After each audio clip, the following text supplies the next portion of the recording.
Hey everyone, how are you doing this morning? Doing a little bit of testing to see how my live video is working. Trying to do a little bit of troubleshooting here. Can you guys hear me okay? Is the video okay?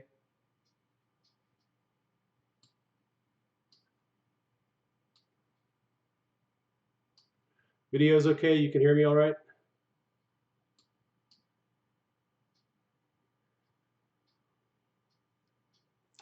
James says yes. I think that's a new response.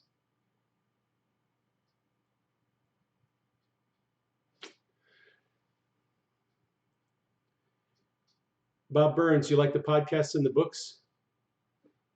Cool. Hey Steven, how you doing? Chris Michaels, how is everything? Is the video and audio okay? I was having some problems on the last one. Is everything okay now? Sound is low. Let me try to fix that. Sit tight.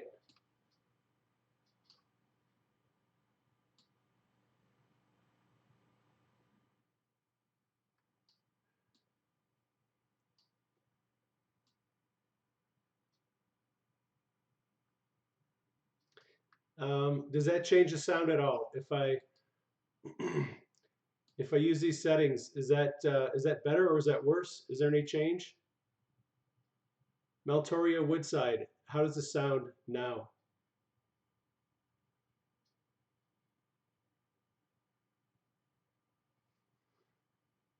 Sound is still low? Okay, sit tight for a second.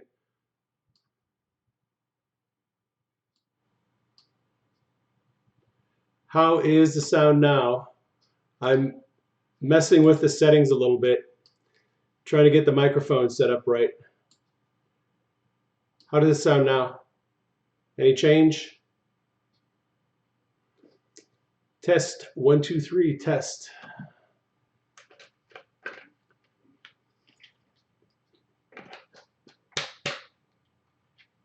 Hey Anna, it's okay. We all have to learn stuff. Well, I got to learn stuff, eh? All right. Is the audio all right? Can you guys hear me?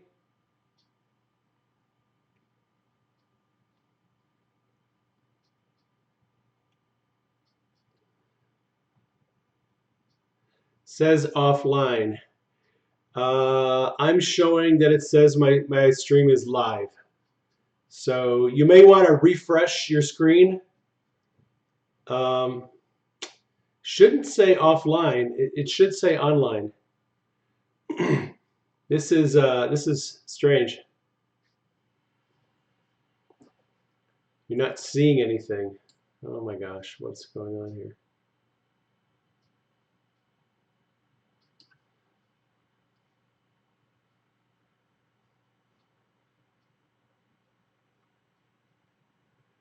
Can you guys hear me?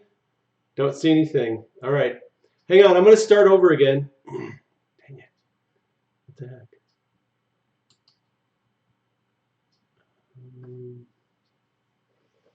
How do I exactly make this intuitive?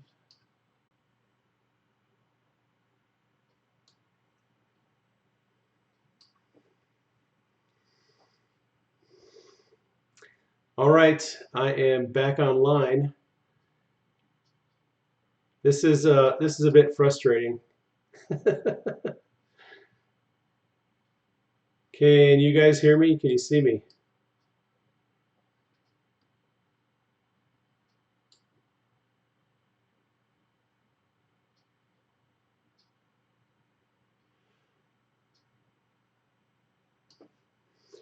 Um, good audio and video. Yes, this is live, Ridge. This is live right now. You guys can hear and see me okay? All right. I'm running my video and audio through a program that allows me to live stream on YouTube. So I'm having to mess with the settings. Okay, cool. You guys can hear me and see me. All right, that's good. Okay, cool. Thanks. I'm about to go live on Facebook, and Periscope. So sit tight. This is going to be interesting.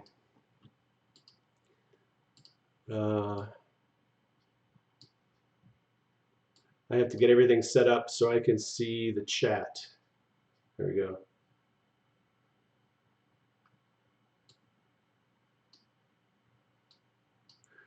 All right, I'm going to be talking about, today I'm going to be talking a little bit about this controversy with Susan Rice and National Security Advisor for President Obama, the intelligence community, and try to unravel some of this conversation that's going on that is a little confusing to people. So I'm going to go live on Periscope and then Facebook, so sit tight for just a minute.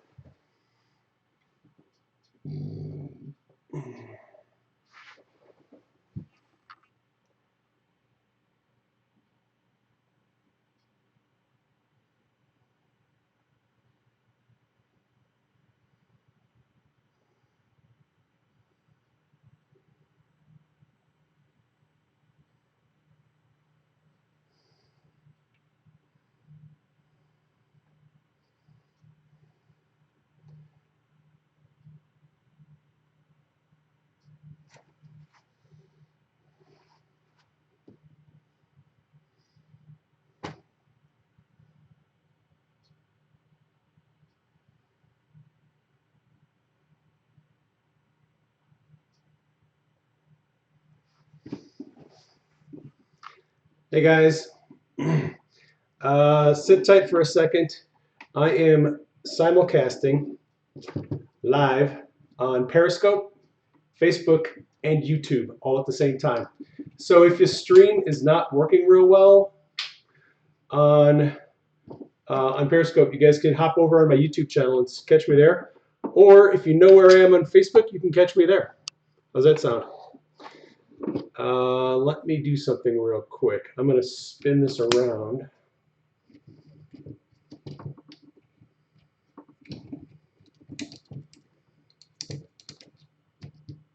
All right. That'll work better.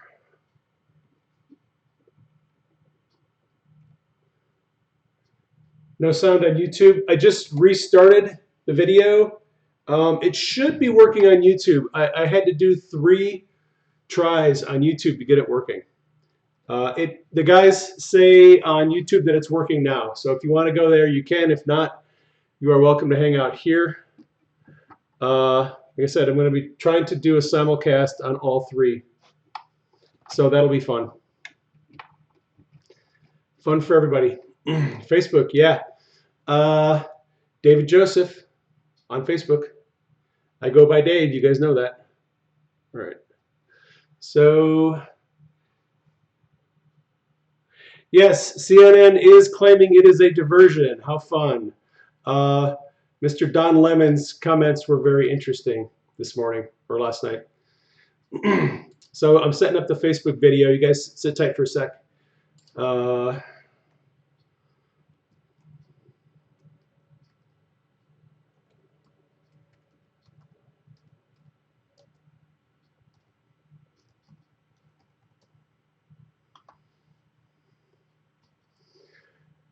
All right. And there we are, going live on Facebook.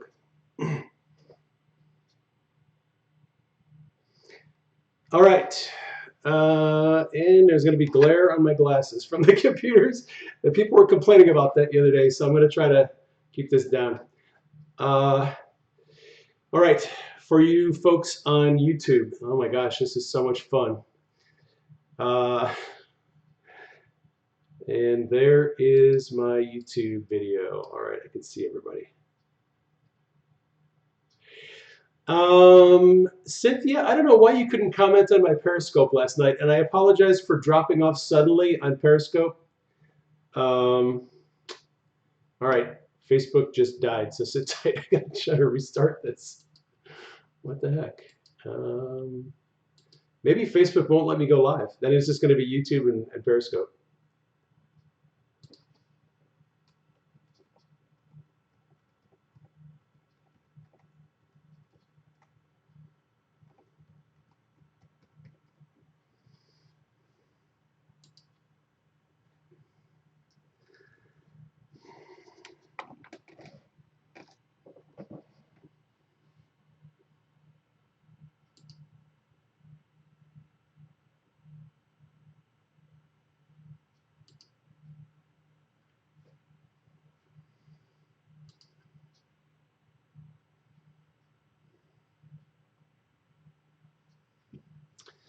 All right, so what we've got, Adam Gingrich should be on Periscope tonight. For those of you, your husband's sciatic nerve pain was healed when I prayed for him last night. That is awesome. Yay, God. That is so cool. Did you guys hear that on YouTube? So I did a Periscope last night, and I was kind of just doing some updates on intelligence stuff. And I was really just asking people on Periscope, how do we build up our community? What is our role in the new thing that God is doing? God has given like all of us an opportunity to do something. For people like Adam Gingrich, it's reporting the news. It's the real news, not the fake news. And for me, I do a little bit of news, and I'm going to do some news today. I'm going to give some political analysis and some clarification on this whole thing with unmasking and what that's all about. I've been doing some research, and I have some stuff to share with you. But last night on Periscope, and I apologize for the sudden collapse of my Periscope last night, my battery on my phone was dead. I had it plugged in, but it died and it's ended suddenly. So I am sorry for my Periscope mess up last night. But what she was saying was I got to pray for a person on Periscope last night who had sciatic nerve pain, and his wife just said that he was healed through the prayer, just praying over Periscope. So yay God, we got somebody healed. I'm so happy about that. All right. Yeah. So what I want to talk to you about today is this whole controversy over unmasking names by people who work for the White House and who work in the intelligence community. Right. Hey, Stephen, how you doing, buddy? Yeah. Hey, Claudia, you got sciatic nerve pain. We'll get you healed too. No worries. God's on this. We'll pray for you. Hey, if you guys are listening, Claudia Mills, she's on YouTube. She has some sciatic nerve pain. If you guys want to pray for her during the video, let's get her healed. And hopefully by the end of the session, you'll be healed. And then we can have something else to celebrate. So, yeah, Shannon's been seeing a lot of healings, and that's awesome. The more you do it, the more you pray for people, the more you step out, the more people you're going to see healed. So I wanted to talk real quickly. If you have an opportunity to catch Adam Gingrich's Periscope tonight, he'll be scoping around probably 10:45 Eastern time. I'm West Coast now, so that'll be 7:45 my time on the West Coast. If you have an opportunity to catch Adam's Periscope tonight, you might want to do that. He'll probably have a lot to say. But I wanted to give clarification about something today that has been in the news. So the mainstream media is now, Don Lemon on CNN said that this thing about unmasking and Susan Rice is a distraction, that it's not real news. The mainstream media is refusing to report it. They don't want to talk about it. And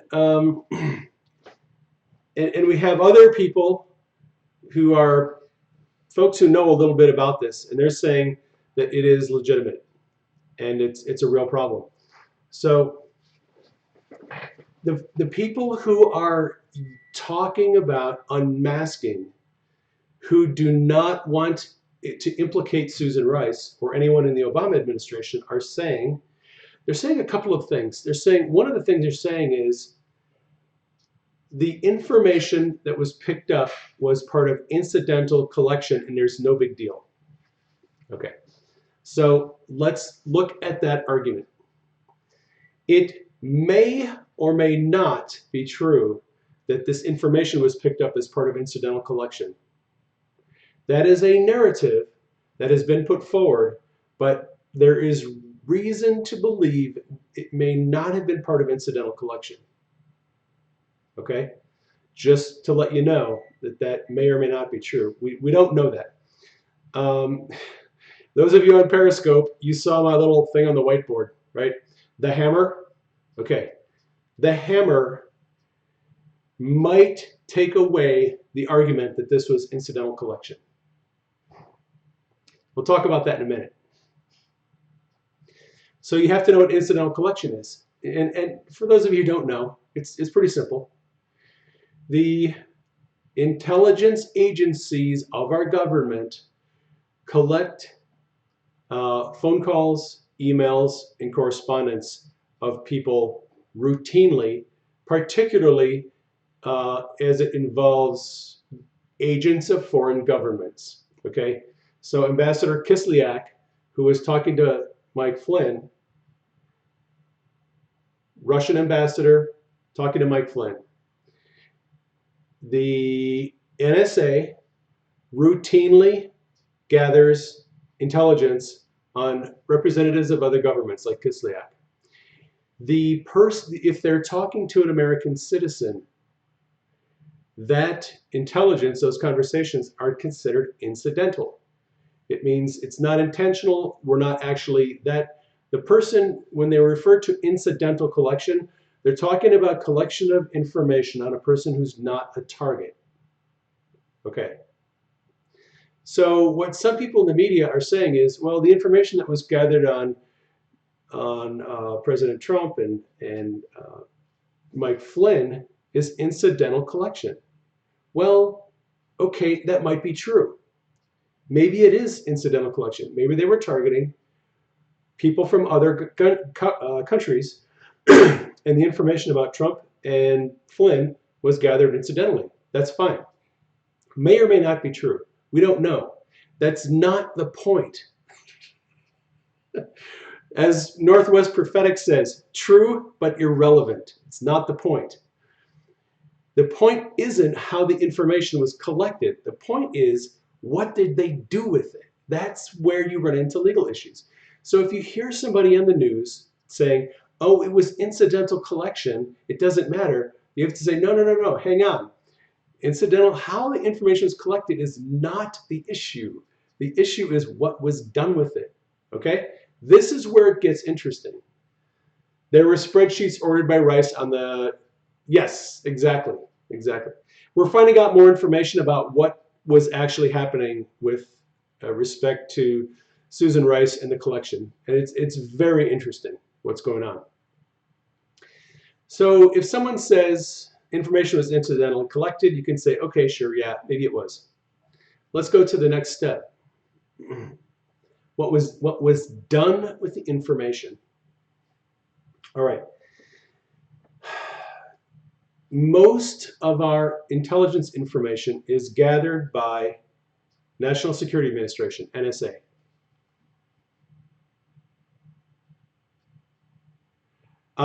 Chris Michaels, there's some starting and stopping and freezing on YouTube. Okay. Oh, I'm sorry about that. You guys can hop over on Periscope or Facebook if you want and catch me there. It seems to be going okay on Facebook. All right. So the next question you have to ask is, what did they do with the information? So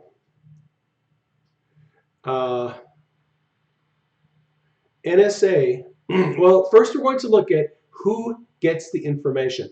This is a very important point. And it's something that Tucker Carlson kind of messed up on his commentary last night. I'm just being honest. Tucker made some really good points about this collection of information, but he missed one point.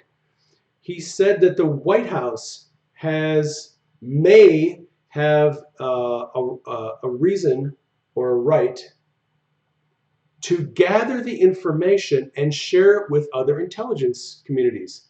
That is absolutely not true. Absolutely not true. The White House does not gather information. The NSA gathers the information.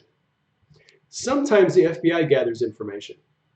And sometimes Homeland Security gathers information. But the White House does not gather intelligence information. And they don't share it. Okay, this is something you have to understand. The White House is a consumer of intelligence information. It comes from NSA, it comes from FBI, sometimes the CIA, Those three agencies, CIA, FBI, and NSA, are the intelligence gathering organizations. They gather the information and they share it with Department of Justice, White House. So Tucker kind of had the process backwards.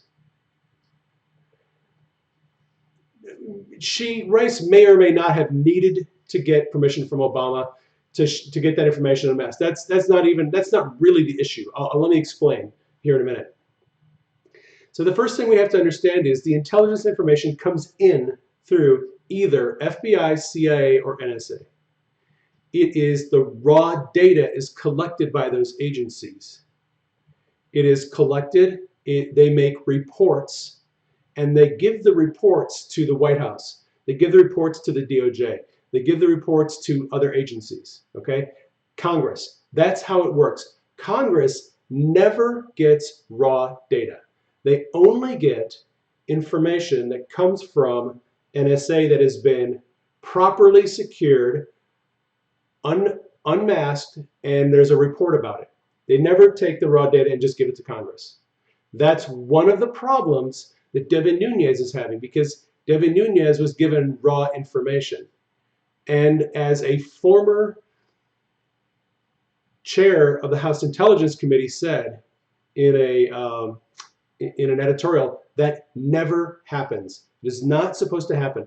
Congress does not get raw information ever. That is a major violation of how things are supposed to happen. Just keep that in mind in all these conversations. Okay. So if you guys want to find me on Periscope, just put in Praying Medic Periscope, put it in a search engine, you'll be able to find me. It seems to be going really good on Periscope. Okay. So some of the people on the mainstream media are saying that as National Security Advisor to President Obama, Susan Rice had every right to unmask the names of U.S. individuals. That is absolutely false. That is absolutely false. Okay, now let me tell you why. All right, we're going to go through these arguments and I'm going to debunk them one by one. So, a lot of people on Twitter this morning who are defending Susan Rice are saying, look, she's National Security Advisor. Even Judge Napolitano, I was kind of surprised at what Judge Knapp said.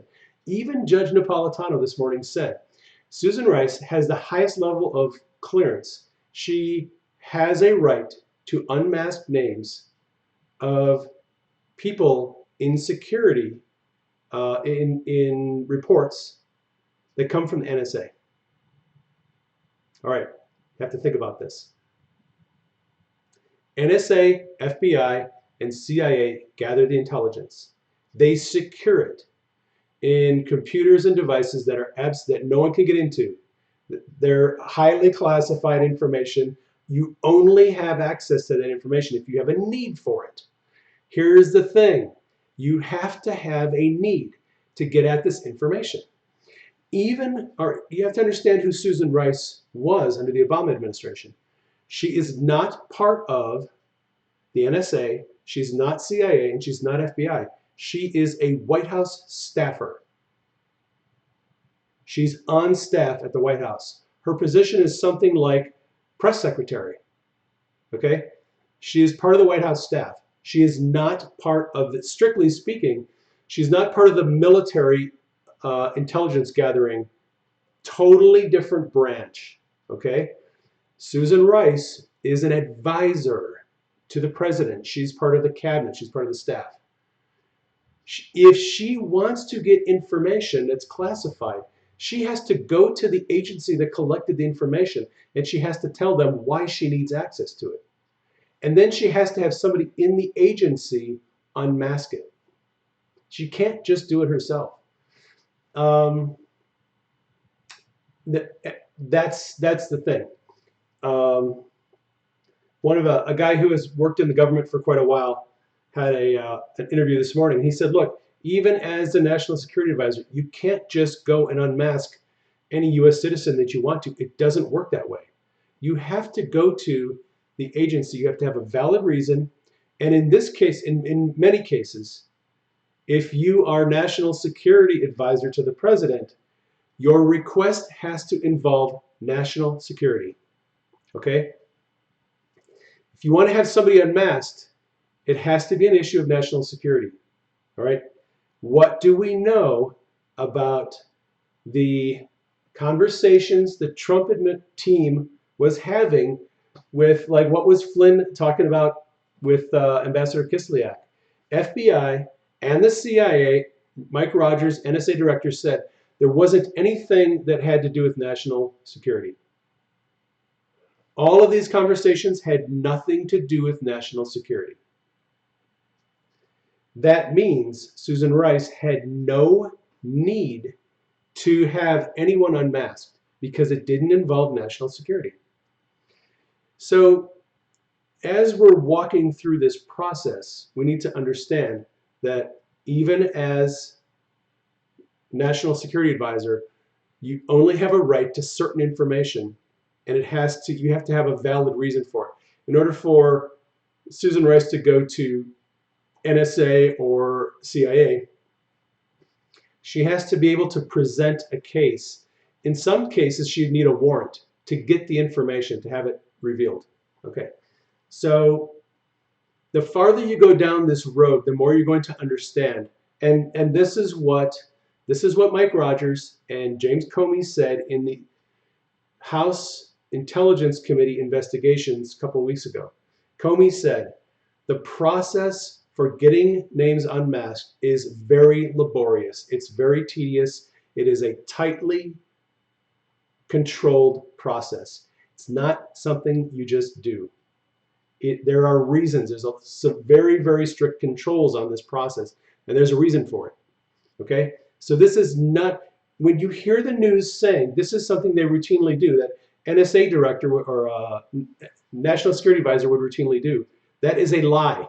This is not something National Security Advisor would routinely do. It's not a part of their routine duties. It's an exceptional, rare thing that they would have to do this. And here is the next question we have to ask. If Susan Rice requested the names of people in these conversations in Trump's team to be unmasked, why did she want those names unmasked if it had nothing to do with national security? Because they've already said it doesn't have anything to do with national security, which means it is of no national security interest. What is the interest that it has? Now you have to understand, here's where you have to look at what Susan Rice's position is. Susan Rice was a member of President Obama's cabinet. She was a staffer. What possible reason would they have to get access to information about President Trump and his team? It's obviously got to be a political reason. It's not national security, it's political. They wanted to get the information because they wanted to use it for political purposes. That's kind of the obvious conclusion you have to come to if you look at this objectively, that they were doing it for political purposes. So if they're doing it for political purposes, what was their goal? All right. What's becoming obvious is that Susan Rice had requested for these names to be unmasked, not because she wanted to know who they were, but because she wanted other people to know who they were. She already knew who they were. You can tell in the context of the conversations that she was looking at and who the foreign officials were, you can tell intuitively who the other person, who the American is. But unmasking helps you verify who this person is. And then you have to understand what is done with that information. Yes, Sean Hannity and Eric Prince, it seems like they were both spied on too. And I'm going to get to that in just a minute, because a lot more people were spied on than anyone wants to talk about. This is not going to be covered by the press. But I'm building a case for where this is all going. So sit tight. Susan Rice, as National Security Advisor, didn't want the names unmasked for her own information. She wanted the information unmasked for other people's benefit. Why did President Obama change the way secure intelligence information is disseminated 2 weeks before he left office? Why did he? Because prior to that point, NSA gathered the raw information, packaged it, made reports, and then disseminated it to the other intelligence agencies. Under President Obama's new rules, all the other intelligence agencies could have access to raw information. Before it was masked, before it was brought into reports, they all had information to the raw data. That was a huge change. Why did he do that? Why would he change that 2 weeks before going out of office? Why would he suddenly make all this raw information available to anybody who wanted it? Okay? He wanted the information widely disseminated, not only to the other intelligence agencies, but to Congress, because they knew, Obama and Susan Rice knew, if they were able to take this information about the Trump team, unmask the names, reveal who these people were and the conversations, and then allow that information to go out to Homeland Security, to Department of Defense, to Coast Guard, Army intelligence, Navy intelligence, all the other intelligence agencies. And it could all go out to every intelligence agency, and it could go out to Congress. The Senate and the House and all these people now have access to this information. It is eventually going to get leaked to the press. And that's what they wanted. I think that was the goal. The goal was they wanted this information to get up in the hands of the press. All right? Right. And the thing is, whether they found anything on Trump or not is, they didn't. That's the problem. They had Trump under surveillance for years, for over a decade, actually, and they couldn't find anything on him. That's just hilarious to me. Anyway,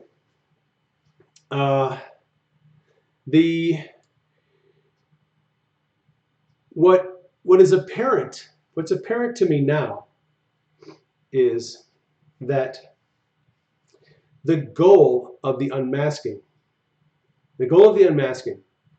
was not to get information for the Obama administration on. They didn't want to get the information themselves. They knew the information. All right, when you're president, you can pretty much know anything you want. They wanted us to know about it. They wanted the press to know about it. It got leaked. All right. So what did we see happening with? I'm having a hard time coming up with names this morning, but that's all right. Elaine Farkas. So she left the Obama administration in 2015, but still had friends in the Obama administration. And what did she say? She said, we were afraid that the information on Trump and the Russians was going to be buried when the Trump administration took over. This is an admission of what they were trying to do. They were convinced they had incriminating evidence on the Trump team about Russian collusion, and they wanted it to get out. That's what she said. We were concerned it was going to get buried. We wanted it out. That's why there was the leaking. All right?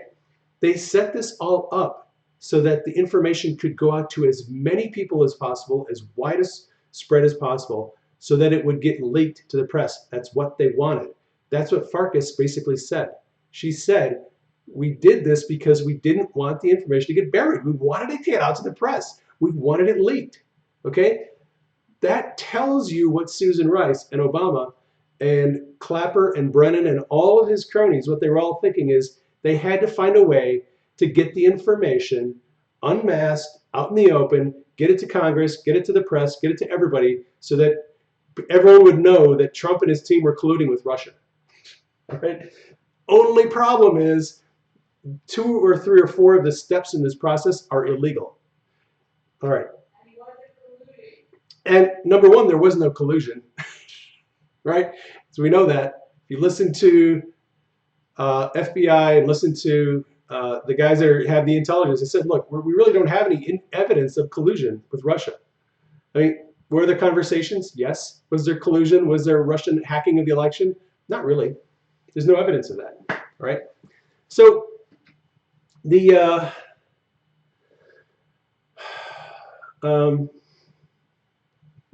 it did kind of backfire. It has kind of backfired. And here's a big problem you have to understand about this.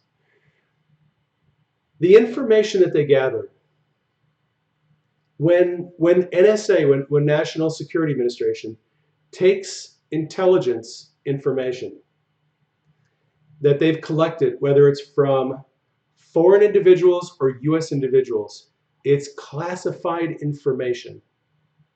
It's classified. It cannot be given to people who don't have proper security clearance. To do that is a felony.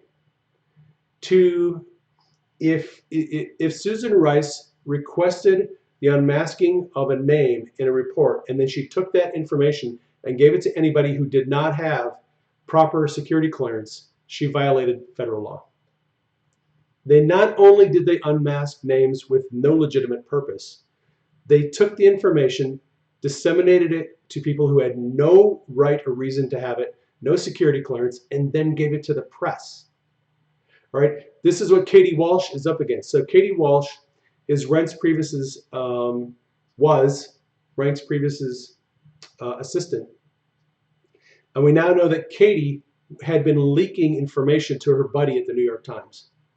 That's how the New York Times had all this information. They kept writing all these stories about the Trump administration and all this collusion and all these stories. Katie Walsh was leaking information to her friend at the New York Times, and that's why Katie Walsh is no longer at the White House. They knew she was a leaker. They set her up, gave her some information, she leaked it, and they got rid of her. So the people involved in this process they're going to be coming to justice. You know, a lot of people are kind of they're pessimistic that there's going to be no justice, and that may happen. We saw the congressional hearing over Benghazi. We saw Chaffetz and Trey Gowdy going after the Benghazi conspirators, and nothing happened.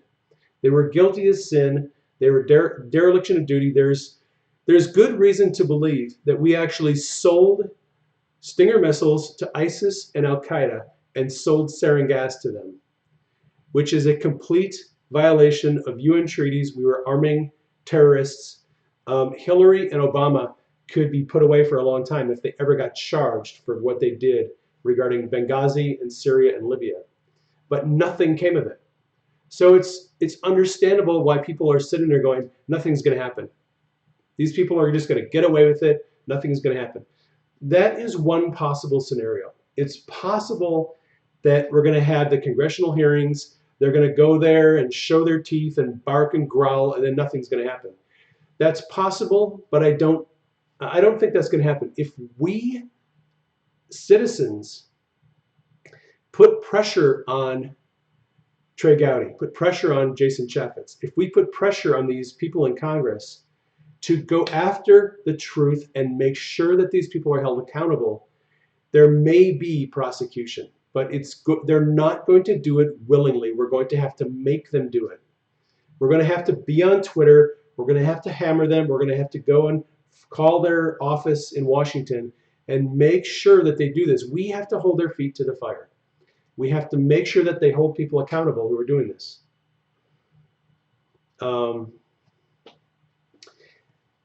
I have some information from some people on Twitter that this is just the tip of the iceberg. That many more people are going to be implicated very soon, and you're going to see this roll out. You're going to see more people being implicated. More information being released. Follow Mike Cernovich. Hey, honey, who is the guy from Fox that broke the story? I have my other reporter in the other room. It's all right. Um, think of the name of the guy on Fox who kind of broke the story. Follow them. Yeah, focus, people. Keep it on fire. Um, this is an evolving process. It's all coming out. And Adam Housley, right? Follow Adam Housley. Follow him on Twitter. If you're on Twitter, follow him. He is going to break the stories as they come. He has information. He's already told us. He has more information, more story to tell. He can't break it right now, but he's sitting on it, and he's going to let the information come out. So follow Adam Housley. Watch his reports on Fox. Follow him on Twitter. Support him, because I'm sure he's going to be under a lot of pressure to shut up and zip the lip and not talk about it. But it looks like he is hang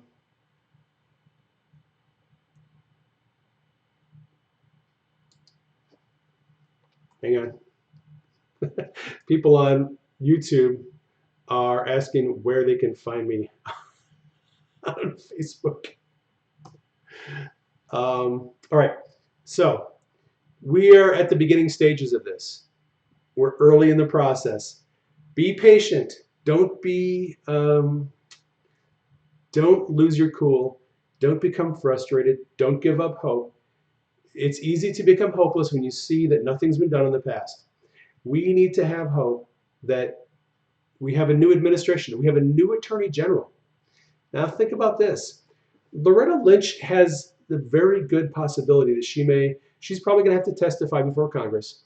And Loretta Lynch may end up deep in some doo-doo in this.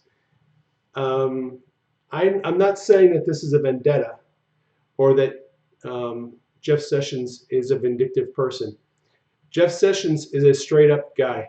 And if Sessions is able to prosecute the people involved in this, I think he's going to do what he can to do it. I think Sessions has enough integrity that he will do the best that he can to prosecute the people that are involved. Sessions is our ace in the hole. I think we have a good chance that people who have been doing some very crooked things will end up facing the music.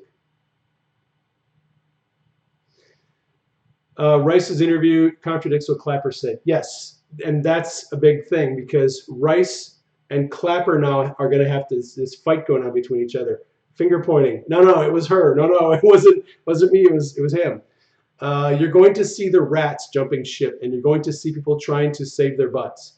Would not surprise me if Susan Rice ends up trying to plea bargain for immunity in order to rat out Clapper and the people in the intelligence community anyone else that was involved in this. Because ultimately you have to understand something. Susan Rice was not part of the NSA or the FBI or CIA. She had to have their help to get this information unmasked. Somebody else was party to this. And as a few commentators have pointed out this morning, there are a lot of people involved in this. One commentator said, there's no way you could pull off such an operation without many people being involved in it. There are a lot of moving parts. There are a lot of people who have to know. There are a lot of people who have to comply and help you. And they're all complicit in this. So this has a potential to be a very big scandal, a big deal. It's not going away. And if you guys have been praying for darkness to be exposed, you are getting what you've been praying for. Darkness is being exposed. That's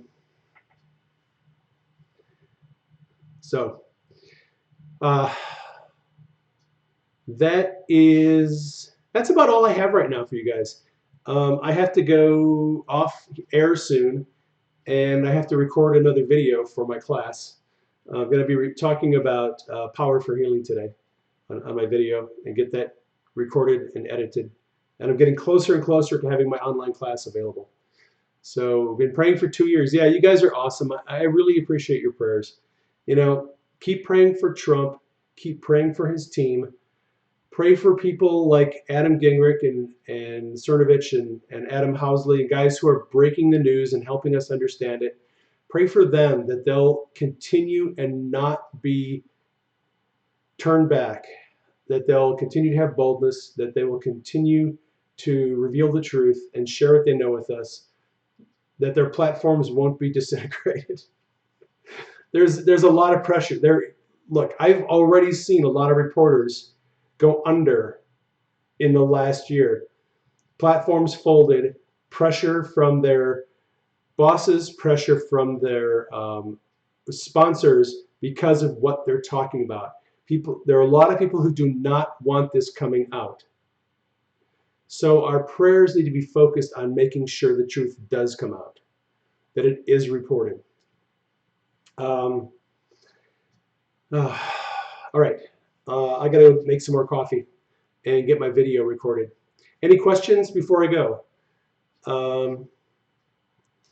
YouTube, nothing there. Periscope, no questions. Yeah, you guys just hang in there. Keep praying. Pray for darkness to be exposed. Anybody on Facebook have any questions? Looks like not. All right, well, that was my first 3D live video, and it went off pretty well. It sounds like it was a little rough, a little choppy on YouTube, but I'll work out those kinks. Thoughts on the current education system in the U.S.? Don't have a lot of thoughts. We've got a new education secretary, Betsy DeVos. I think she'll do a good job. I think she will get rid of the cronyism and the corruption in the union, in the teachers union. That's a huge problem.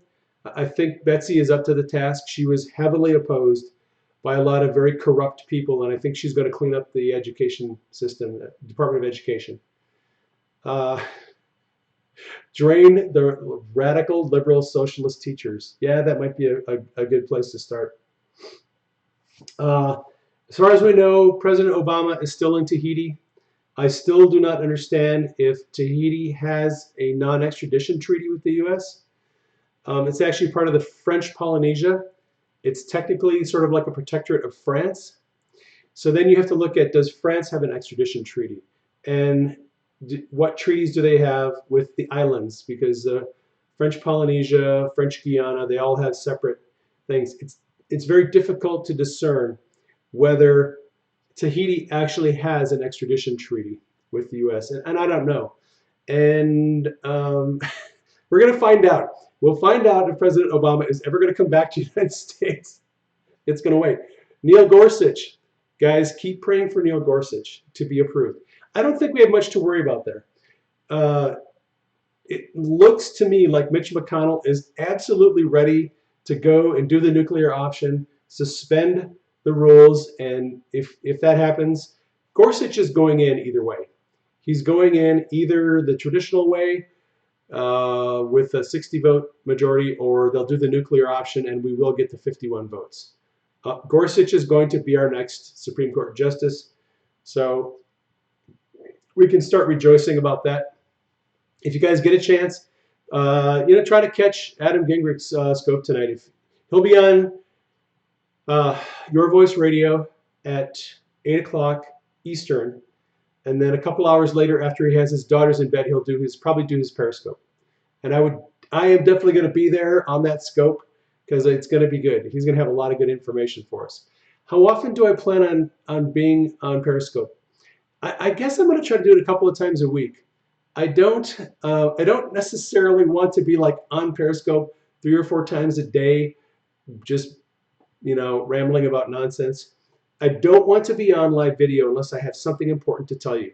I would like to do some news updates. I'd like to do some intelligence updates, and I will continue to do some, some spiritual teaching you guys about healing and how to see in the spirit and how to engage the realms of heaven, things of that nature. I will be talking about a lot of things. I'm not going to be on every day, I don't think. I don't have the time, unless you guys insist that I come on every day. If you want me to come on every day, let me know. Maybe you can change my mind.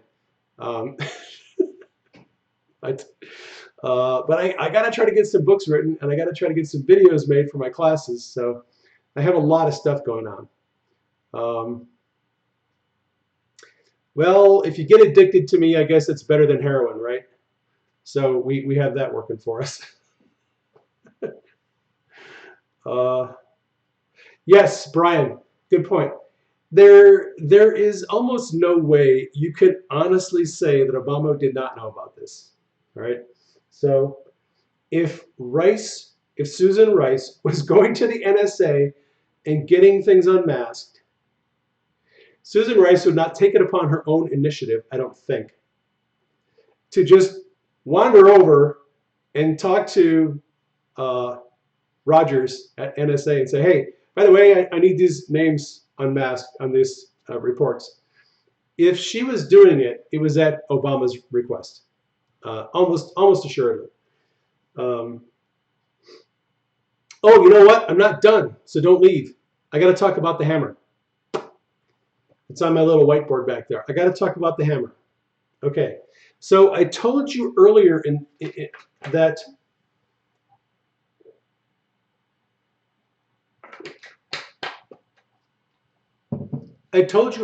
that one of the arguments that is coming out is that this information that was collected on the Trump team was incidental collection, right? And I said that may or may not be true. Here is what the media does not want to talk about. You guys have heard of the hammer, right? It's actually mentioned in Vault 7. It's capital HAMR. It's an acronym. And we know about this now from Dennis Montgomery. Montgomery is a whistleblower. He was a contractor with the CIA and the NSA. He is a very controversial subject. He is an interesting person, but he is a computer genius, and he came up with this system, and Clapper and Brennan approved it and asked him to help them create this system, this supercomputer that could gather intelligence on everybody. Okay? This is the thing. Brennan and Clapper and Susan Rice and Obama and everybody else, Rogers, Comey, they do not want to talk about the hammer. They are not going to talk about this. So you'll hear people like Adam and me talking about it. They're not going to talk about it. They won't admit it. And there's no way the mainstream media is going to talk about the hammer. But here's the thing.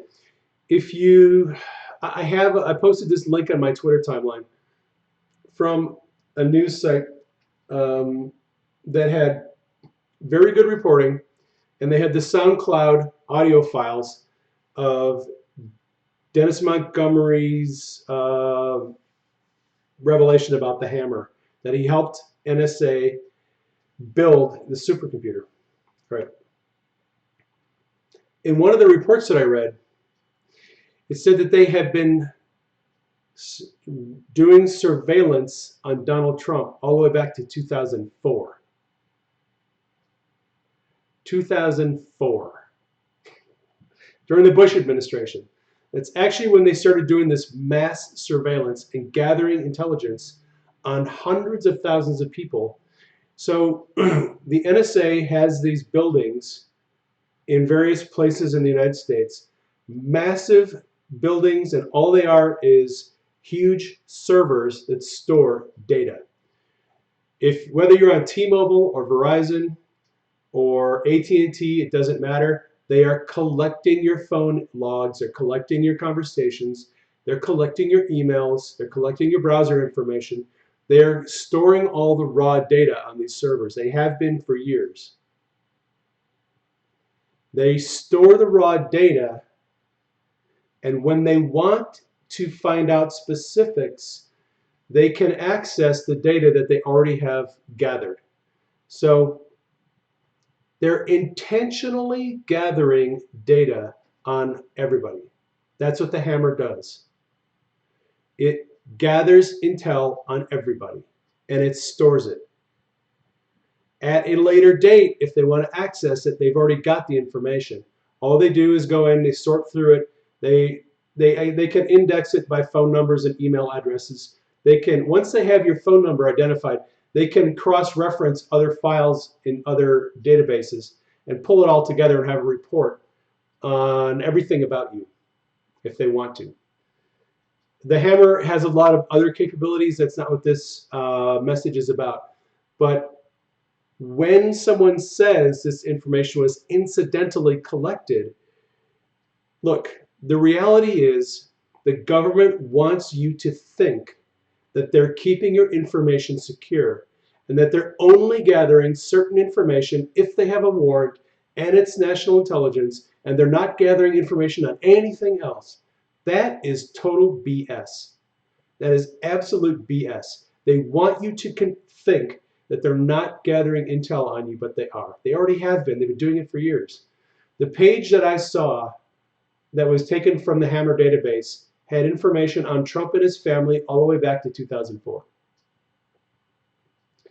So the intelligence information is not being incidentally collected. You're going to hear that. They're going to talk about it. Oh, you know, it's just incidental collection. It's no big deal. It's not spying. You know, it's all legal.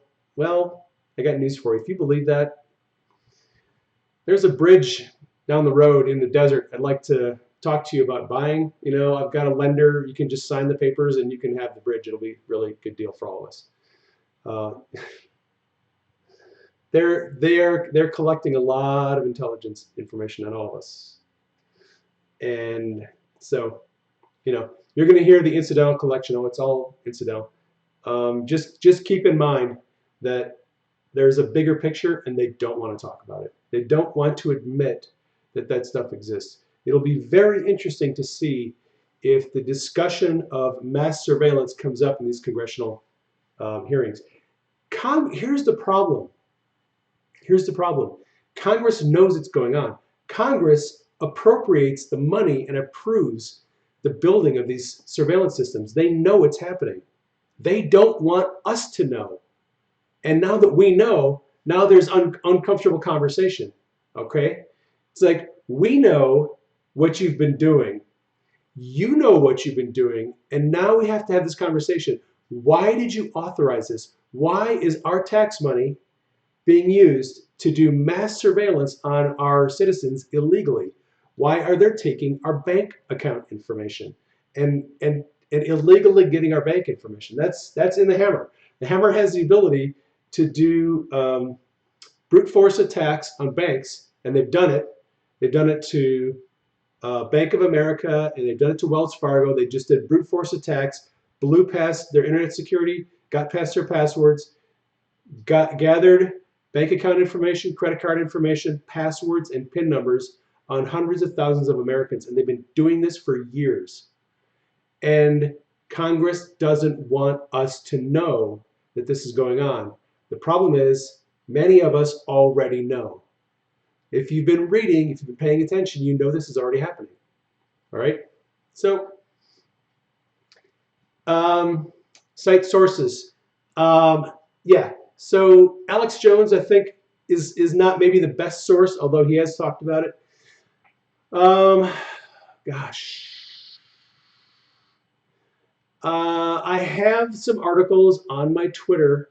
Hey, if you want sources, do me a favor. Send me a direct message, and I'll send you a link to the articles. If you just search SoundCloud and Dennis Montgomery, put those two search terms in any search engine, Dennis Montgomery and SoundCloud, and you will come up with a SoundCloud page that has audio tapes of Blixeth and Montgomery and Sheriff Joe Arpaio talking about the Hammer. Okay, just you'll find it. If you do a little bit of searching, it's not hard to find. If you can't find it, send me a message on Twitter and I'll get you the links. Anyway, who needs spy novels anymore? Exactly. This stuff is more interesting than any Tom Clancy novel ever written. Truly interesting stuff. And now, that it looks like the axe is coming down on Rice and Brennan and Clapper, probably Andrew McCabe at the FBI. Who knows what's going to happen to Comey? Now that all of this is coming out, does it now seem clear why there is this narrative to impeach Trump? Why do they want Trump out of office so badly? Anyone? Bueller? Bueller? They want him out of office because they know that he now has the power to put them all in jail. That is why they want him out of office. So, yeah, they need to save their own butts because they're in trouble. They have been bad children, and they're going in the penalty box for a bit when this is all done. So, it's going to be interesting. Going to be interesting.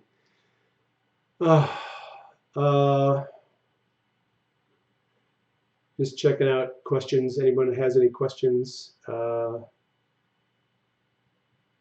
Yes, Trump is the JFK-Reagan mix that they fear. Trump is popular enough, and he's ballsy enough, and he is not a plant. See, here's the thing with Trump. JFK, he is a lot like JFK. JFK didn't need a lot of outside money from political action committees and supporters because he came from a very wealthy family, much like Trump. JFK got into office and went face to face with the CIA and said, I want to break them into 1,000 pieces and scatter them to the wind. Well, Trump, I don't think, has that much animosity toward the intelligence community, but like Kennedy, he is coming up against some of the darker figures in the intelligence community. And there's this war going on between the intelligence community, the deep state, and Trump. And in some respects, he's like Reagan. He's like Reagan in a lot of ways. But it's interesting, the comparison. Oh, I wanted to well, that's right. I'll do that on the next video. Okay, guys. I'm going to get out of here. I love you guys. You're awesome. Thank you for tuning in. If you're on Periscope and you want to share this, I'd love it. If you're on Facebook and you want to share this, you guys are my amigos and amigas. And if you're on YouTube, I'm sorry for the terrible quality today. I'm going to work on that and try to get it figured out. Normally, YouTube is the one channel that works great. And today, YouTube was not working that well. So, all right. Catch you guys on Adam's Scope later on tonight. I'm going to be there. So, peace out.